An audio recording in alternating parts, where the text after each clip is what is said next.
Rizwan motor garage बलुआहा से।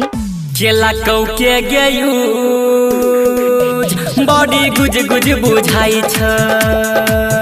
केला कौ के गेयूज, केला कौ के गेयूज बॉडी गुज गुज बुझाई छ। चोली के चीज पूरा लुज लुज बुझाई छ। केला कौ के गेयूज बॉडी गुज गुज बुझाई छ। केला कौ के गेयूज बॉडी गुज गुज बुझाई छ। RKG की तरफ से कृष्णा राजा।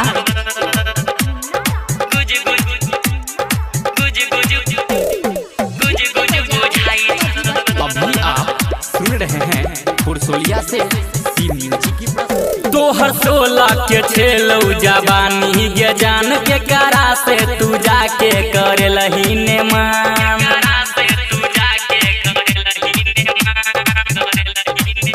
तोहर 16 के छेलौ जवानी गे जान के करा से तू जाके करे लही ने मन। के ला जवानी के बेकार खाक छौड़ा भेलो फरार। पूछतौ नहीं गे तोरा की और रही जेबे गे तू कुमार। पूरा जवानी तो ऊपर भागई छ। केला कौ के गेयूज बॉडी गुज गुज बुझाई छ। केला कौ के गेयूज बॉडी गुज गुज बुझाई छ। कृष्णा जी कहाँ से हैं? बलुआहा से। बलुआहा से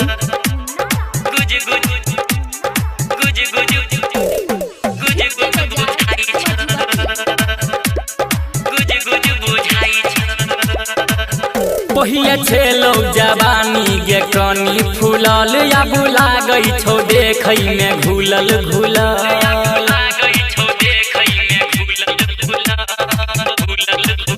पहिले छेलौ जवानी गे कनी फूलल या बुला गई छौ देखई में घुलल घुलल। माथ पीटे छौ सब छौड़ा कहन के ललको गे तोरा। हमरा त लाग्या 1 2 3 10 गो केलको गे तोरा। राइटर राजा अंकित पूछई छ। केला कौ के गेयूज बॉडी गुज गुज लागई छ। नाम तो कृष्णा राजा का ही होगा। केला कौ के गेयूज बॉडी गुज गुज लागई छ। केला कौ के गेयूज बॉडी गुज गुज बुझाई छ। केला कौ के गेयूज, केला कौ के गेयूज बॉडी गुज गुज बुझाई छ। चोली के चीज पूरा लुज लुज बुझाई छ।